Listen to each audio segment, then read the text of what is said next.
दोस्तों, कहानियाँ सिर्फ सुनने के लिए नहीं होती, बल्कि उनसे हमें जीवन की सच्ची सीख भी मिलती है। आज हम आपके लिए लेकर आए हैं एक ऐसी प्रेरणादायक और सोच बदल देने वाली कहानी। अगर आपको हमारी कहानियाँ अच्छी लगें, तो चैनल को सब्सक्राइब जरूर करें, ताकि ऐसी मोटिवेशनल कहानियाँ आप तक रोज पहुँचती रहें। एक समय की बात है, एक गांव में 3 चोर रहते थे। तीनों चोरी करके गांव वालों को बहुत परेशान करते थे। एक दिन तीनों चोर एक साधु के पास पहुँचे और बोले।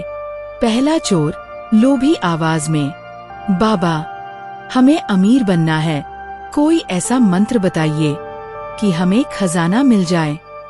साधु मुस्कुराते हुए, खजाना तो मिलेगा, लेकिन पहले मेरी एक परीक्षा पास करनी होगी। दूसरा चोर हंसते हुए घमंडी लहजे में, परीक्षा? बाबा, हम तो सब कुछ लूट सकते हैं, आपकी परीक्षा भी पास कर लेंगे। साधु गंभीर स्वर में, ठीक है, रास्ते में तुम्हें 3 कलश रखे मिलेंगे। पहला कलश सोने का, दूसरा चांदी का और तीसरा मिट्टी का। तुम्हें इनमें से सबसे अच्छा कलश चुनना होगा। तीनों चोर वहां पहुँचे। तीसरा चोर लालच से, सोने का कलश ही सबसे अच्छा होगा, इसमें ही खजाना छुपा होगा। कलश उठाने की आवाज, सांप फुफकारने की ध्वनि। जैसे ही उसने सोने का कलश उठाया, उसमें से एक सांप निकल आया और उसके हाथ पर डस लिया। दूसरा चोर डरते हुए, तो फिर मैं चांदी वाला कलश उठाता हूँ। कलश खुलने की आवाज, लेकिन जैसे ही उसने चांदी का कलश खोला, उसमें कांटे भरे हुए थे। उसके हाथ बुरी तरह कट गए। अब बचा पहला चोर। वह डरते डरते मिट्टी का कलश उठाता है और उसमें से निकलता है अनाज और पानी।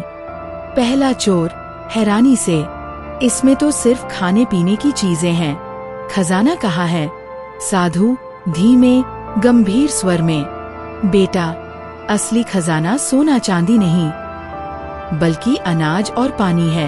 इन्हीं से जीवन चलता है। सोना चांदी तुम खा नहीं सकते, लेकिन यह अनाज तुम्हें भूख से बचाता है।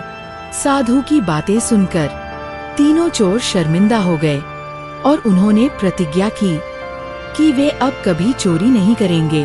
तो दोस्तों, इस कहानी से हमें यह सीख मिलती है कि असली दौलत वही है जो जीवन को सहारा दे, न कि वह जो केवल दिखावा करे। अगर आपको ये कहानी पसंद आई हो, तो हमारे चैनल भूल भुलैया कहानियाँ को सब्सक्राइब करना न भूलें, क्योंकि यहाँ आपको मिलेंगी ऐसी कहानियाँ जो आपका मनोरंजन ही नहीं, बल्कि आपकी सोच भी बदल देंगी।